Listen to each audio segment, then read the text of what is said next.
আসসালামু আলাইকুম ওয়া রাহমাতুল্লাহি ওয়া বারাকাতুহু। বন্ধু বান্ধবের হক কোরআন মাজিদে বিশেষ বন্ধু বান্ধব ঘনিষ্ঠতম আত্মীয় স্বজনদের সঙ্গে উল্লেখ করা হয়েছে। তাদের কিছু হক আল্লাহ রসুল দিক নির্দেশনা দিয়েছেন। 1 নম্বর, যার সঙ্গে বন্ধুত্ব করবে তার আকীদা, আমল, লেনদেন, আখলাক, চরিত্র উত্তম রূপে যাচাই করে নিতে হবে।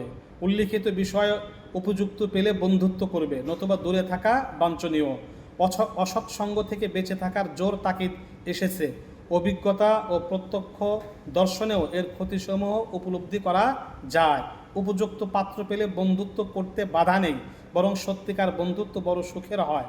বন্ধুত্ব করবে তাদের সাথে যাদের কাছে গেলে, যাদের কথা শুনলে আল্লাহর কথা মনে হয়, জিকির আজকারের কথা মনে হয়, পরকালের কথা মনে হয়, তাদের সাথে বন্ধুত্ব করতে হবে। 2 নম্বর, নিজের জান মাল তার জন্য ব্যয় করতে কৃপণতা করবে না। 3 নম্বর, মনের ইচ্ছার বিরুদ্ধে কোনো কাজ তার থেকে প্রকাশ পেলে মাফ করে দিবে।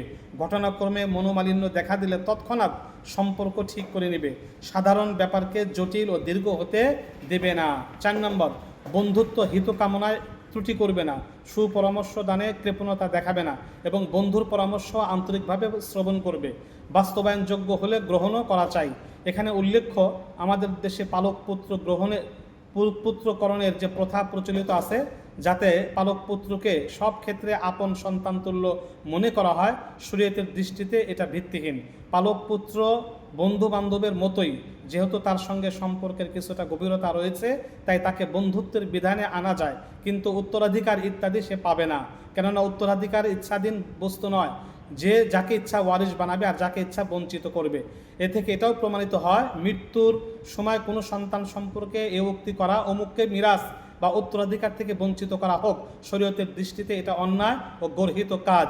কেননা উপরে উল্লেখ করা হয়েছে, উত্তরাধিকার সূত্রটা মানুষের ইচ্ছাধীন বিষয় নয়। পরবর্তী ভিডিওতে আমিন।